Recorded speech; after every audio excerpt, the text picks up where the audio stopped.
Hello, I'm Silva Harapetian. Welcome to another edition of the series that we've been doing during this pandemic. With me today is Jubril Agoro. And if you don't know this man, well, you need to know. Yo, this place is crazy. Here's the thing. I've been doing a lot of these interviews and we've been talking about our mental health. We've been talking about our spiritual health. We've been talking about how to deal with the pandemic. But one of the things that we also have to do is talk about how to keep our mind sharp. And no one better to help us do that, particularly at a time when our economy is at such a downturn and so many people have lost their jobs, than this man who has been living the life of a digital nomad for more than 10 years already. So people want to know, how can I start a business and be mobile and be able to travel around the world? I have a marketing company with my business partner, John Pemberthy, where he is a digital marketing entrepreneur. And that's a multi-million-dollar a year business. He's the creator of Passport Heavy. Hey, this is Jubril, founder of Passport Heavy. And co-founder of Live Richer Academy. There are so many women that are left out of the financial conversation. What up? We about to ride out. That man was scared. Judging from his joyful demeanor, you'd never guess the roller coaster that's been Jubril Agoro's life. Oh, you gonna say hello? Ooh. He was placed in foster care when he was only 3 months old. He and his younger brother lived with the foster family in the UK until he was 9 years old. You'll learn more about her as life goes on. Most foster stories are like horrid and bad. Like mine, I was with, same family from 0 to 9. I'd see my dad, a couple times a year as well. My mom would, when she got, I'd see my mom, maybe once a year.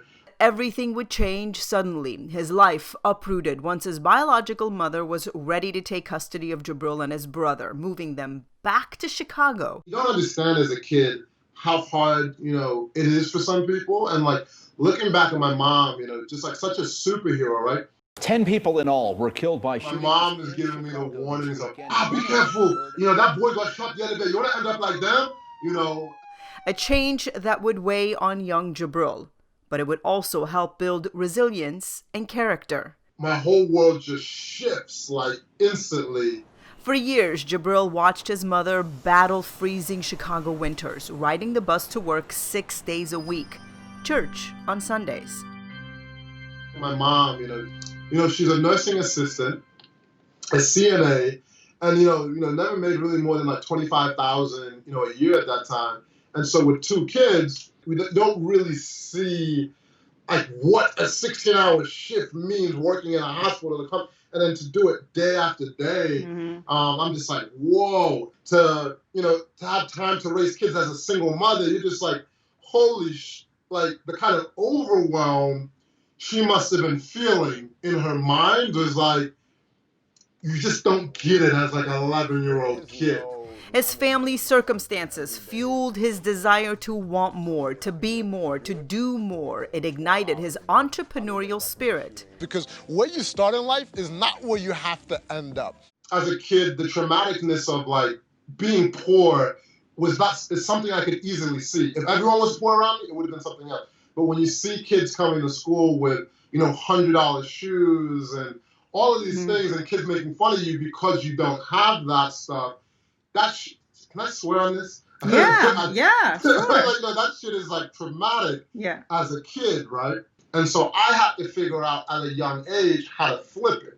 And so I was going to school with these kids who were getting $5 a lunch, a day for lunch, $10 for and I was yo, your parents giving you $10 a day for lunch, fam. This shit is crazy. And so I'm what the I would do things in the beginning. I'd buy warheads for $2 at Walgreens, and I'd make $5 off of just selling individual pieces of candy at kids to school. Buy low, sell high. How can I get creative? And that's what even before the whole internet journey. That's that's what happened before. Yo, it's your boy Jubril, aka Mr. Think Outside the Box. But Jubril's path to success wasn't easy, smooth, or overnight. I had the arguments with my mom, literally since I've been 14 or 15. I've been telling her the internet is the way of the future. And, her whole, and like, obviously, rightly so, she loves me and she wants what's best for me, but she couldn't see what I could see back in the day. And so, she's like, no, you need to go to university. You absolutely need to go to university. She's like, no, but this internet thing is a fad. Like, you need to go get a real job and have a secure future. I'm smashing my hands because I'm so upset when I be thinking about the prices that I be paying. Mom might have been up to something there, but Jubril followed his instinct, didn't go to university, investing into one idea. At 21, he was a 5-figure-a-month success story on eBay. It was that experience that taught him a monumental life lesson. It made him a whole lot of money, but it also left him homeless. It was so bad where I'm like, I have like $10, $15 for the week, and I'm like, am I getting like eggs this week, or do I want to get this? I'm in the store. It's just like such a humbling place for like when I'm like, yo, I just had, so much money in my bank account. But this year I'm turning 33 years old, and quite a few things have changed since then. In the years that followed, he got a job, learned lead generation, marketing, the importance of mentors, partnerships, and building relationships. He learned the power and art of storytelling and took another big leap. As a marketer, this time, older, wiser, and most importantly, diversified, he has since built a $15 million empire, and for fun, he does all of it while globetrotting. For the last 7 years, I've been traveling all around the world. I've been to Thailand, South America, but nothing will prepare me for the best beach that I've seen thus far. Let's just say we turned all the way up. One of the reasons I wanted to talk to Jubril is because, first of all, he has helped me personally on my journey of transition from living in a life and having a business in the physical space, in the physical world, and doing business on one-on-one with clients, to shifting over to one-on-many and learning about ads and digital marketing. He's been instrumental in helping me understand that world. And that is an entirely different world for a lot of people to learn. And no time ever has it been more important for us to do that than now. What I love about Jubril is that he is the real deal. You hear people talk about digital marketers and their fronting and their cars and their houses and this and that or whatever else.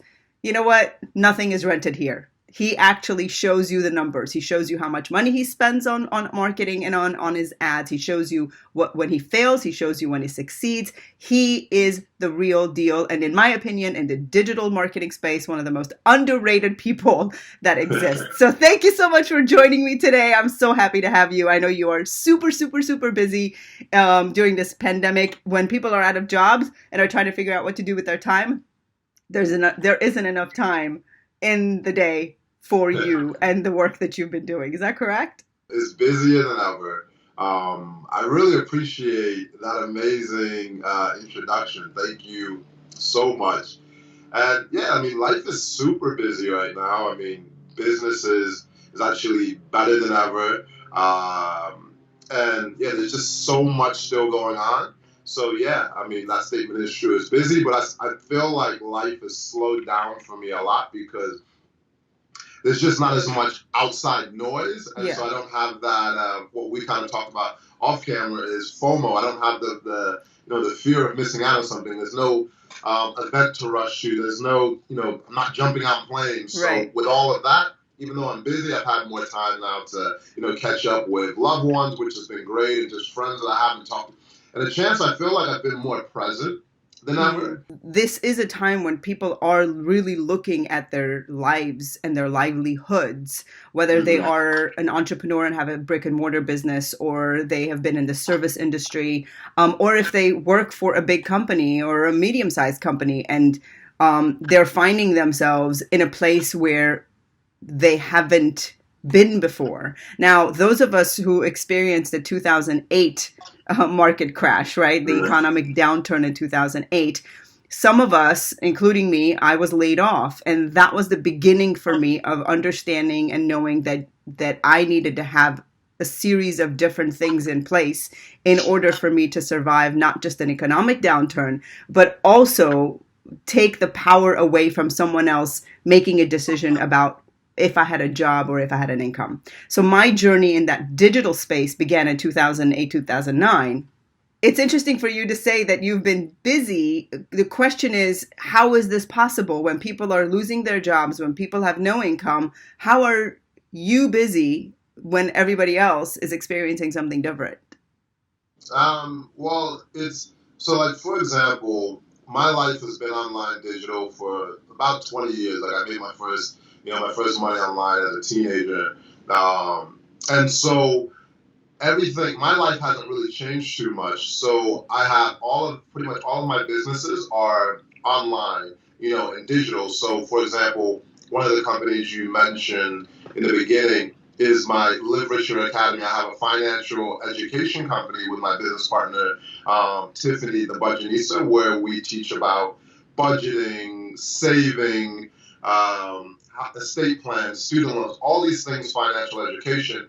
And then the way that we monetize it is we have an online membership site where, it's like $30 a month. And so just an incredible value.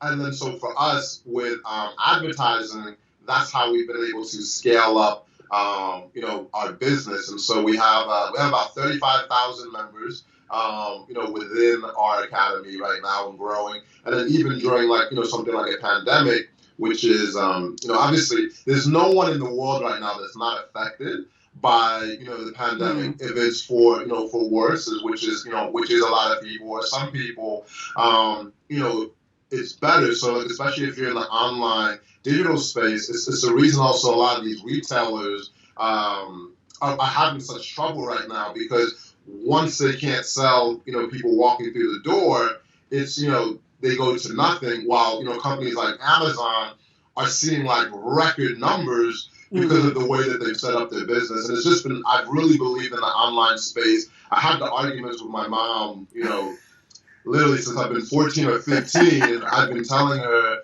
the internet is the way of the future, and, her whole, and like, obviously, rightly so, she loves me and she wants what's best for me, but she couldn't see what I could see back in the day. And so, she's like, no, you need to go to university. You absolutely need to go to university. And I was like, Mom, like, I see the point, and that's the way I believe before. But the things that I've seen with my eyes and the things that I've experienced, the money that I made, she's like, no, but, this internet thing is a fad. Like, you need to go get a real job and have a secure future. And, that was her whole argument. And, fast forward, it's kind of 20 years later, everything that I'm saying is kind of coming, to fruition even bigger. I don't want to paint this experience and this lifestyle with a, beautiful brush of how wonderful and easy it is, because it is not. Let's just be truthful and real about this, right? We hear about this all the time. People make it sound easy, but it's really not. The truth of the matter is, when you get to the other side of it, to the success side of it, it is an incredible life to live, which is exactly what you show us is possible. But it is a journey. I don't want to give people the impression that you can just decide today that you want to be a digital nomad and you can just quit your job in a year. Because the truth is, I myself, it took me about good 6 years before I even felt comfortable enough to leave and not have another full-time paycheck from someone else to sustain myself. So it is a process. And part of that is mastering what it is that you're doing and mastering the process of how an online business works, because it is extremely different than how the world works. Even the way you sell is different. The way you write is different. The way you tell stories is different. Can you talk to me a little bit about the switch that has to happen in interacting with people in the real world versus interacting with people online? You make a really good point, because like even myself, like I had a really fast start. Like an incredible start. Like within my first year and a half, I was making, over, 5 figures a month. Like, and so, but then I had a massive, massive crash as well. So, because I started on eBay, and I was an eBay power seller. And so this is in the early 2000s. and things just took off like from the jump. And I was like, wow, this is great. I am the coolest person in the world. Like, nobody can tell me anything. Like, I'm just like, this thing is super easy. And so at that time, it seemed super easy. There was like no lag. It was just like, boom. And that's what opened my mind to the internet in a really big way. But then what ended up happening is eBay changed their algorithms and like their fee structure. So like back in the day, you're able to advertise on the homepage of eBay for $99. And then they had these things called featured plus listings, which were $20 and push it to the top. And like just by doing that, the sales just came in so ferociously. But when they changed those things, my whole business that I thought like was untouchable then went to caca. Like I wasn't even making money. The inventory that I had, everything was not doing the same. And at that point, I realized I was a one-trick pony, and everything that I had was reliant upon eBay to get my sales. And then I realized, I was like, wow, so if eBay changes something or eBay shuts down my account, it was like I didn't know how to sell my products any other way. And it was like an aha moment for me. It wasn't just then like, okay, I don't know. But then I didn't know how to do anything. Because then I moved out my house when things were going good. And I was like, I'm the coolest. Because my mom was like, hey, if you don't go to university, you have to leave the house. And I was like, I got money, I'll leave them. And then 2 years later, I come crawling back. Well, I didn't even tell my mom. I was just like, hey, yeah, I want to come back, just coming back to visit. And then it was like, when I was there like 3 weeks, she was like, aren't you going back to your house? And I was like, no, I just want to stay. I really miss you. So, and then like 2 months, she's like, why are you not telling me? Why are you not going home? Why are you not going home? And I was like, yeah. She's like, see, I told you that internet was a fact. I told you. And then I'm like, oh. Don't you hate it when they're right sometimes? And they just like rub it in your face and just like take that? Yeah. And then, so it was just like that thing of like, in my head, I was like, no, the internet is not a fact. I messed up. But it's like, when you have no money now, when you have such limit, and when you're living out with someone else's without, under their roof, there's only so much that you can say. No matter what you want to say, you're just like, But let me tell you, I've never been more motivated in my life. And so when you say, yeah, it's not and so what ended up happening is, I learned how to advertise, tell stories, and the creative process, right? Because without that, so imagine this, like I really don't know if things would have changed because things were going so great. You don't really look up and like go any other way. When things are great, you just kind of keep going. There's no reason to, even though someone with a bigger scope or a bigger vision of like, hey, I've been there and done that before. I didn't have that experience in my life. But I was like, you can't tell me anything. This thing is great. And so from that point, I learned, okay, I want to have multiple streams of not only income, but multiple sources of advertising to sell my products. And I want to learn that. So that's what's made me feel secure now in this time. Because before, it was just like I was so reliant upon, and I see that with like, say it's an Amazon seller and everything that they do is through Amazon. Or if, you're a TikTok, and like you only focus on one thing, you don't have email lists, you don't have all these different things. I learned the hard way. And so that is what also like a big lesson I tell people when you're starting it out. Yeah, master one thing. But then once you get one thing moving, you want to look for other ways to bring people into your business and then, and also diversify because that was one of the, and I was like, I don't even imagine if that happened to me if I had kids, if I had a family support. This is what's happening now, right? Like this is what's happening for a lot of people. It's that moment of aha moment that you had, that wake up call and losing everything and crashing is for a lot of people. That is a reality today. It's like forcing them to look into their lives and the way they make money and the way they do business and the way they sustain themselves and realizing that they don't have multiple streams of income. They realizing that they haven't diversified and that they have put all of their eggs in one basket. And the truth of the matter is we can't blame people for living that way, right? The truth and human nature of it is that you don't have to look at that stuff until something drastic and traumatic happens. And for me, it was being laid off from a job. Who ever thought, like, a reporter working in Detroit that there is no shortage of news of would be laid off? Like, it never ever crossed my mind, right? I was working for NBC at the time. But when something like that happens, it really rattles your life. And that's where the conversations that I've been having with a lot of people, that's what's been happening. It's making them look at what they've been doing and the decisions they've been making in a very different way. And I love that we can tell them through your experience and through my experience that, you know what, it's temporary.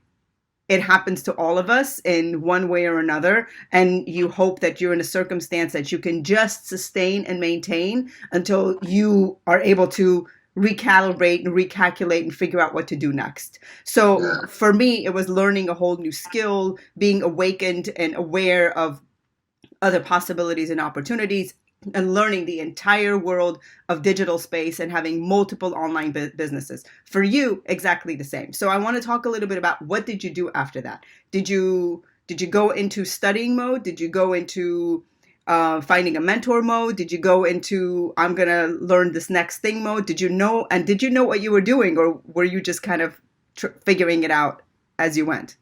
No, it's a really good question. So there's a few things, because it wasn't like I just snapped out of it. So I moved back home when I was about 20. Yeah, it was just before my 21st birthday. So I moved back home, and one thing, like, I literally had no money, right? Where I'm like in the Aldi's I don't know if everyone has Aldi's, or just like a grocery store, like a low cost grocery store. And like I wasn't on unemployment or anything like that, because I was just like, and then so it was so bad where I'm like, I had like $10, $15 for the week, and I'm like, am I getting like eggs this week, or do I want to get this? Like, I'm in the store, and it's just like such a humbling place from like, when I'm like, yo, I just had, so much money in my bank account. Now I'm in this grocery store, like in all these, like, I'm like, damn, and it's just such a humbling experience. Like I can just see it clear as day, like just kind of going back to that moment.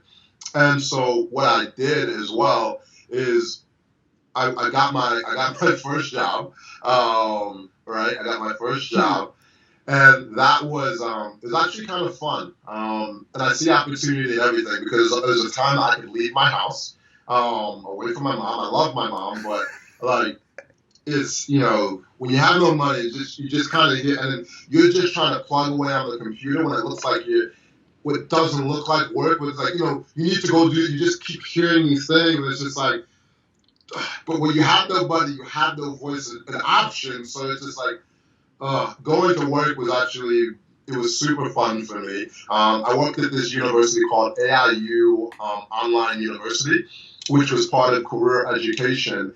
And I'm always fascinated, because I know it's just temporary for me, going to this job, making about $15 an hour, work 4 hours a day part-time, like, getting, and it was like, it's so exciting, because like, it's just a different parts of your life. When I was getting my check for like $200 a week, it was like, like, just so grateful for like $200, where I was like, at least I can kind of pay this, I got this.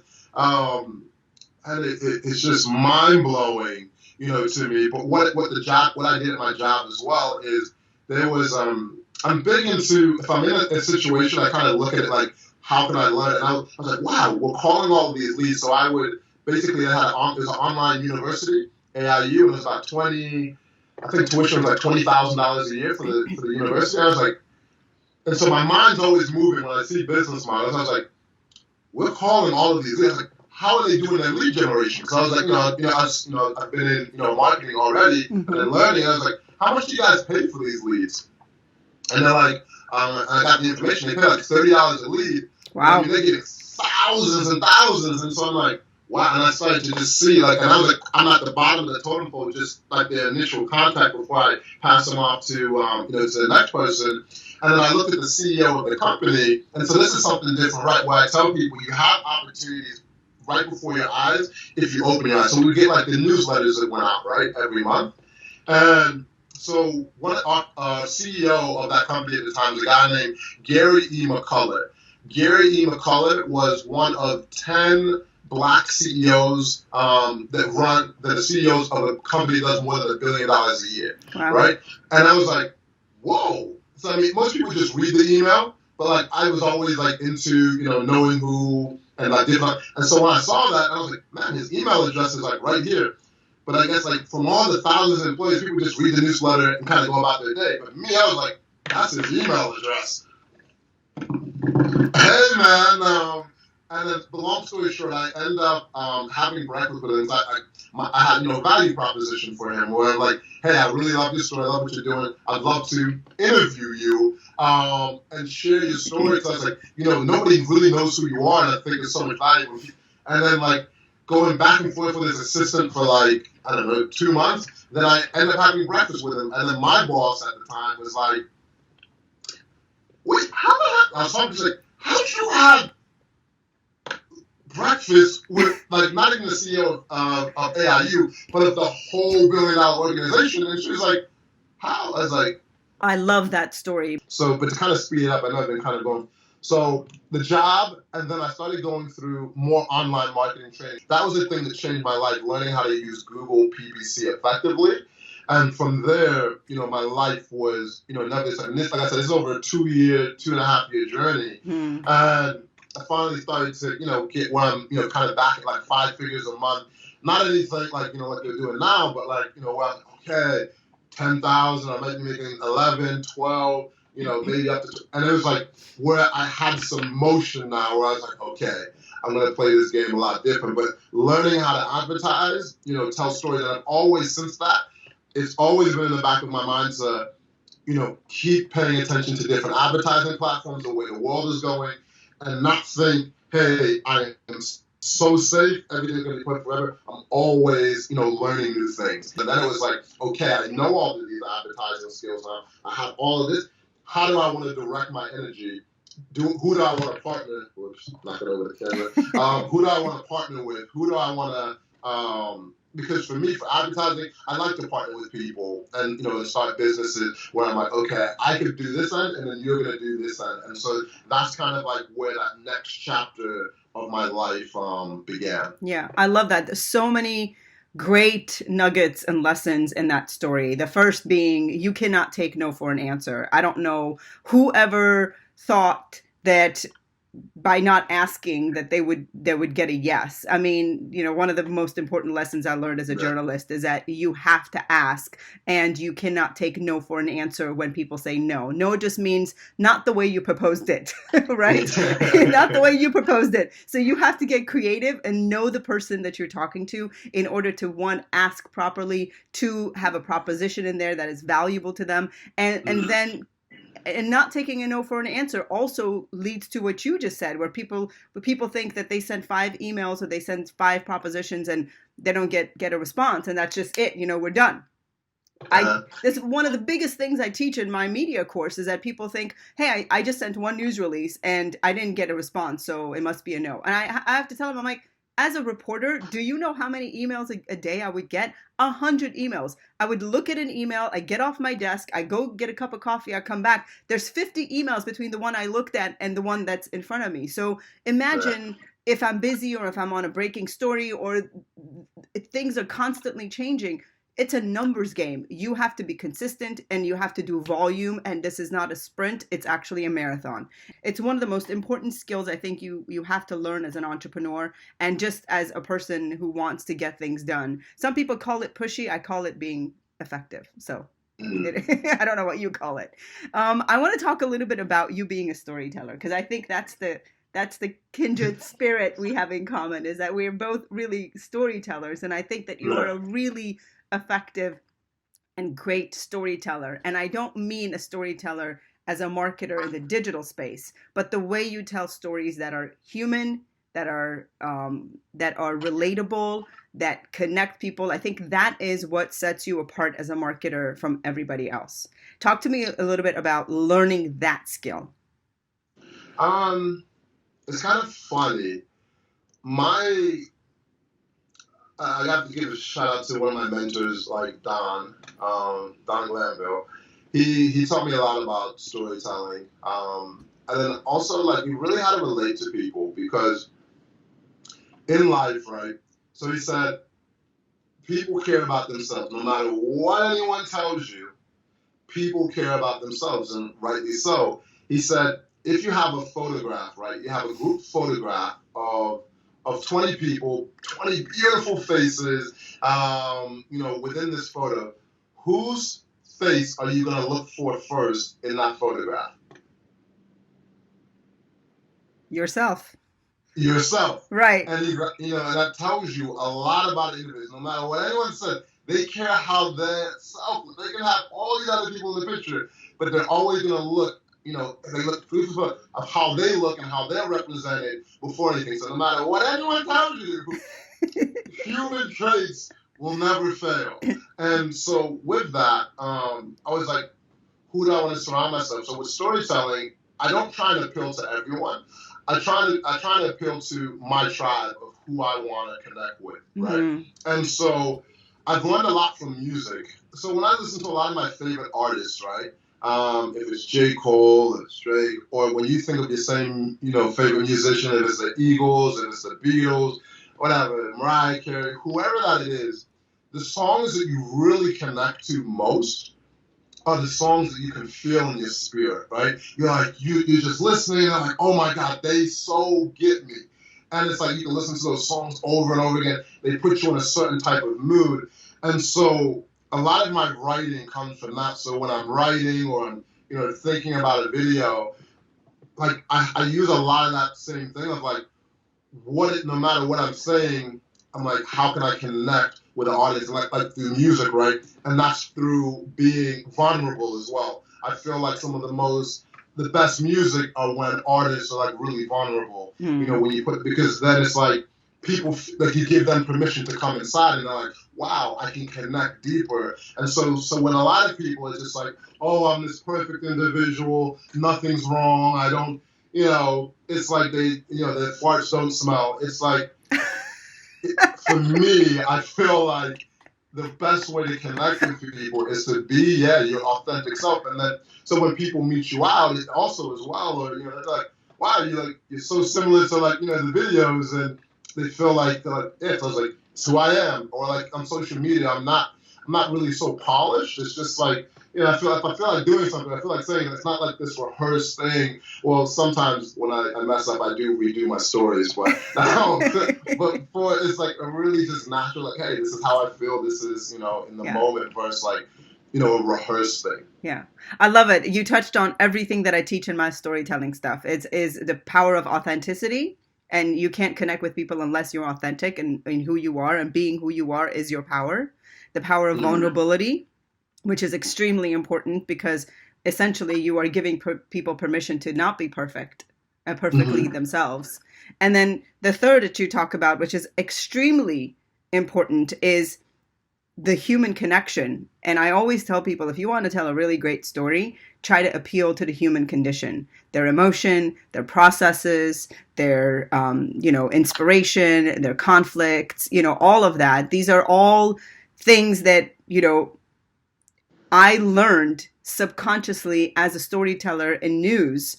And then when I was transitioning from telling stories on the news platform to trying to figure out how do I teach people to be better storytellers, peeling away the onions and coming up, like reverse engineering the process to help people to understand what the process is. And there is a method to the madness, and people think, hey, some people are just great storytellers, or then I don't have a story. But that's, you and I know that's not really true. It's like, it is a skill. It is learned. It is honed. It takes time, but it can be done. I've done it. You've done it. We've seen other people do it. So I love that we have that in common. And I want to transition from this point straight into Passport Heavy, because that is an important and significant part of your storytelling. Other than knowing how to tell stories on ads and advertise properly on the digital space, you have then taken your success and taken that money and taken that funding and invested it in something that you love to do. And you do it authentically because it's just what you want. And I love that. And that's one of the things that really caught my attention, of how great of a storyteller you are when it comes to these travel videos. Listen, folks, if you've never seen Passport Heavy, you are missing out. And there's few things in life that I feel bring more fulfillment and joy than traveling the world with purpose. See, I've been traveling around the world for the last 7 years non-stop, and I've seen some of the most iconic views known I've seen people actually binge watch all of the episodes all in one sitting. They are very well done, and I love how authentic you are in that process. Tell me how that was birthed and how that came about. So I had some friends that started traveling. Shout out to the Unstoppable family. They set off on a trip and they had so it's a husband and wife and their daughter set off on a 1-year trip around the world. And then after that 1 year, they're like, we're still gonna go a bit. And I was like, okay, let me try a 1-year trip around the world. And so during this time of going to places like Colombia, Panama, Bali, all of these different, Puerto Rico in my early days. And so when I went to these locations, so a place like Colombia, I was like, and my friends are like, you crazy? Like, you're going to get kidnapped, like, narcos, all of these things. And, watching the shows, and I was like, no, I think it's okay. And so when I went there and experienced a place like Medellin, Colombia, I said, wow, I had no idea. The reality of today in Medellin is not what it was, 20, 30 years ago. But the narrative hadn't really caught up with, that location. And there's so many locations around the world that were the same. When you hear Medellin, you probably think about Pablo Escobar, but he's in the past, he's long gone. And there's a refreshing new era down here. I really want to show the world what it's like. So in the beginning, I just started with you could call it a phone, it's less than $300, just little pocket camera. And so I was just, upload the videos, and they're still up it's not on my Passport Heavy channel, but those literally collectively have millions and millions of views as well. I was getting hundreds of thousands of views each video. So I'm making these videos, they're going good, but I'm like, they don't look how I want them to look. They look really amateur, like they're not the professional, like how I'm visually seeing the transitions and everything. Yeah. So what I did is I hired my first filmmaker during that time. And so what ended up happening there is then people saw like, whoa, your production, quality is going through the roof. You'll see the transition, but if you just see my finished product of Passport Heavy, you'd be like, look at his first video. But that's not my first video. I did hundreds and hundreds of videos before that, but you're just seeing the new channel now. Yeah, everything is a process, and the process, you do not give yourself an opportunity to get to a point of greatness unless you begin that process. And that is one of the most important things that we can learn in life, is that people are like, well, I'm not over here. I'm like, but have you even begun the process to get there? What I love about Passport Heavy is that there is a personal and important connection for you as well. And I've heard you say this in other interviews, is that you traveling the world, you didn't see a lot of people that look like you. And this was one of ways that you wanted to encourage travel for people. Can you talk to me a little bit about that? Yeah, I created some of my first videos were just about being a black traveler, because so when I would walk around, like say I was in Thailand in 2011, like these are true stories. It's like I'm walking around and then you like really like this old lady, she's I don't know, maybe 60, and this happened quite a lot. She's like maybe 70 years old, and she'd just come up to me. Like I guess Thai culture is just different. America, kind of like the personal space thing, but like she'd just come up to me and rub my. She's like, ooh. Like just come up to her, she's like, I like. And it's just like, because she probably never touched a black person before. And hey, this is just how things are there. And then also I wanted to show people that people think traveling is super expensive. It can be, but it's also a lot more affordable than people even know. Like for me, I could go into a place like Chiang Mai, Thailand, where like the same kind of apartment in Chicago would probably be like $2,500, $3,000 a month.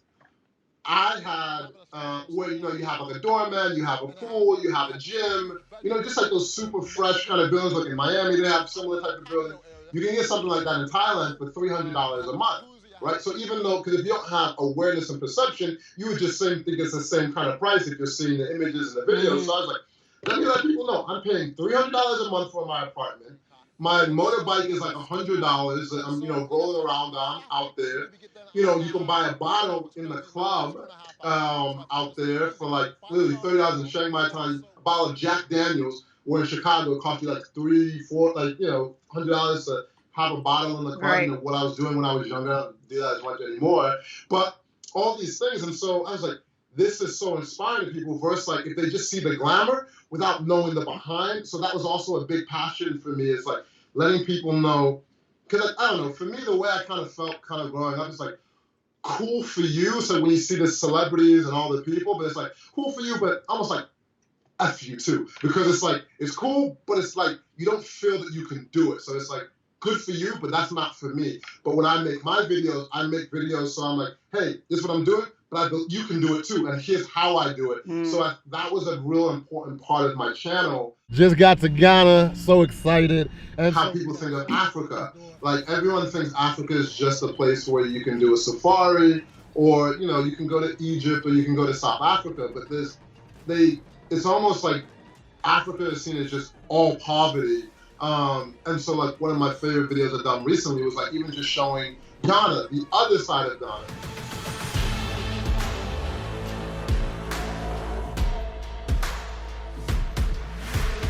I have such pride in showing these other places where the media hasn't caught up. And then also the country, I can't tell you the love I get from country. So like when I was in Panama, where like the biggest families, like you got to go to the president's, like the countries really get behind it because no one has shown their, especially back then, 2013, 2014, it was like the only videos that were like for a place like Panama that showed their country in like a light. Panama has, a really good economy. They use the US dollar, and it's very, very developed. Like if you see like their downtown area, it looks like you could be in Miami or like New York. They have such a sense of pride, and I have such a sense of pride of showing it, and like the way that they would share the video, like, hey, look, this is my country, and like they'd be so excited to share. And I want to thank you for viewing, because without you viewing, this would be no fun making these videos. Anyways, we out of here. Take care and make it a beautiful day. If you could give people who find themselves sort of hopeless, directionless, frustrated, maybe no income, or are reconsidering their entrepreneurship or their jobs, if you could give them 3 tips as to how to survive. So like, I know for me, when I was in a really dark place, listening to audios, right? So I think that's also why part of why I share my story, because when I was down, I was like, I needed to hear someone I could relate to. So when I'd listen to Jim Rohn, one of my favorite mentors of our time, RIP to the late, great Jim Rohn. And I would listen to where they started, but then the journey of where they went to, and I would listen to these things all the time, right? And so it put me in a different world and knowing it's possible, because one of the biggest things for everything is belief. If you don't have belief, nothing is possible, right? I feel belief is one of the biggest things in the world that people can do. Next is obviously not everyone has the flexibility to change their environment, but if you have the ability to be around people that build you up and that are more positive and that will believe in your dreams and visions, I can't tell you how much that will do, even if in the online world space, right? Being able to connect with like-minded individuals, because everyone, like so many people over the years have told me what wasn't possible, what you can't do, and now a lot of the people that told me what I can't do come and ask me for advice.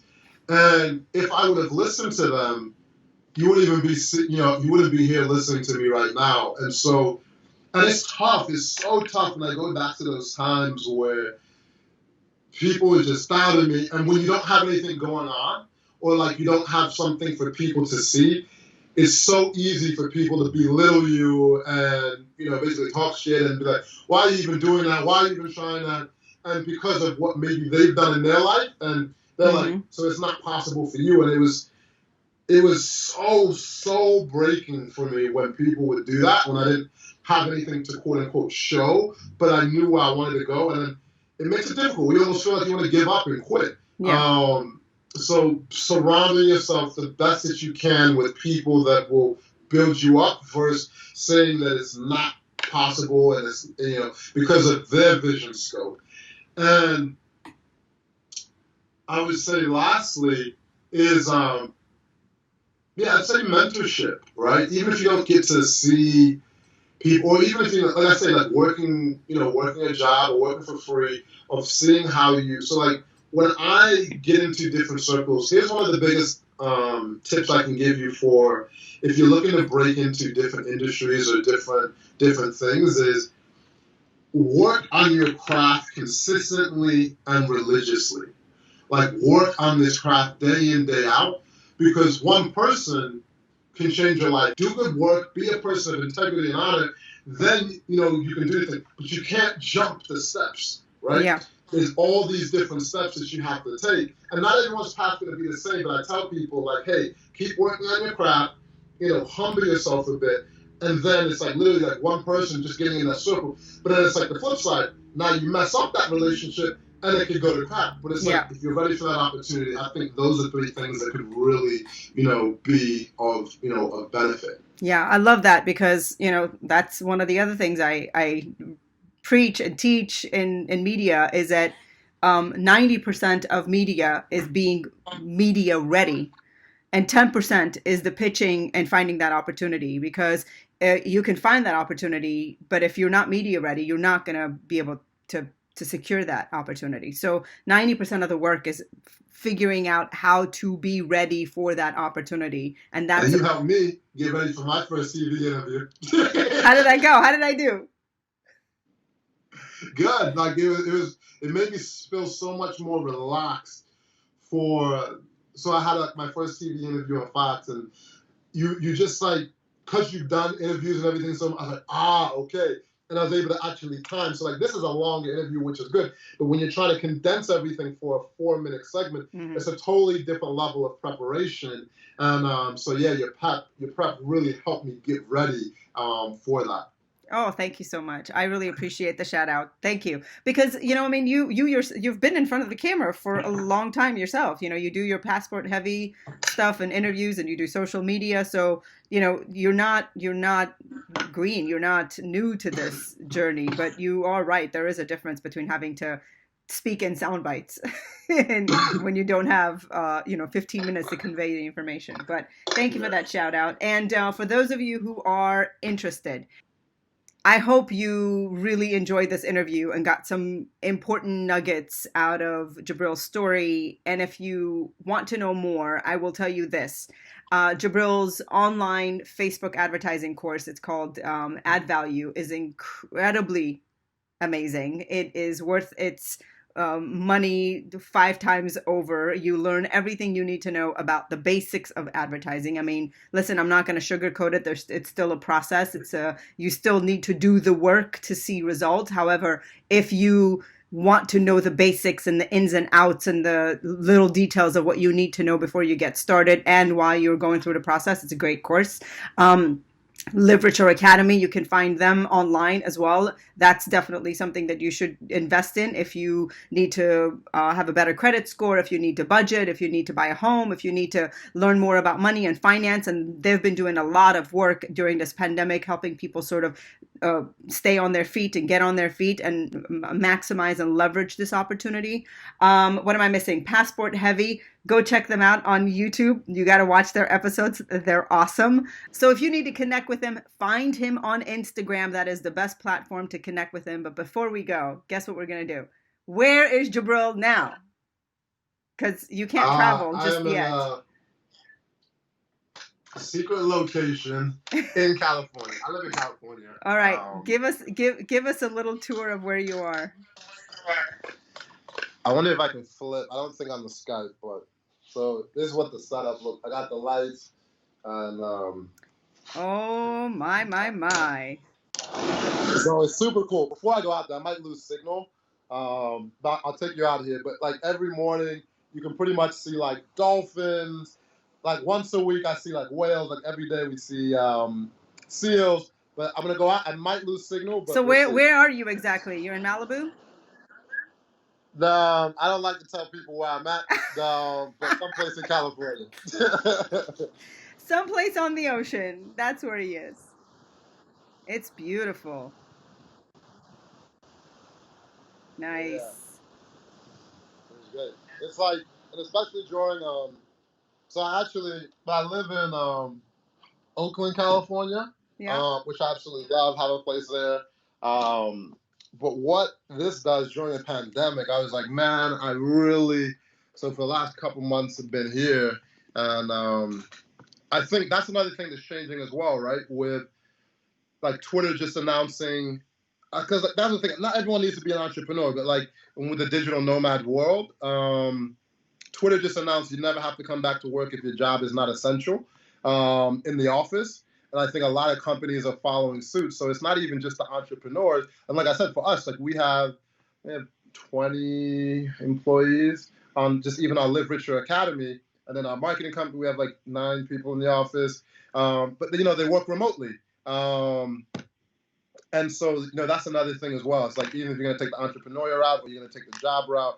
And I got to just give another big shout out to the Live Richer Academy team, the team over, Add Value and, just all that with John.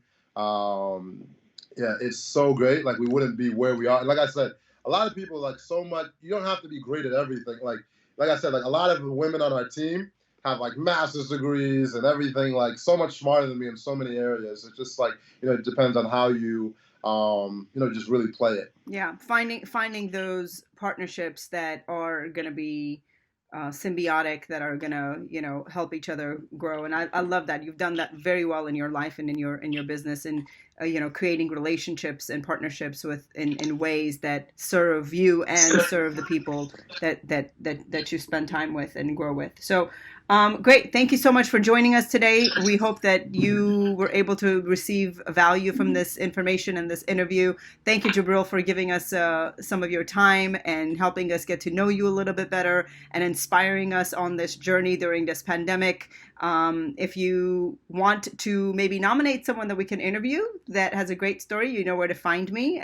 If you need more information on Jubril, I'm going to put that all on my website as well. All right, that's it for now. I'm Silvahara Pedian. See you later.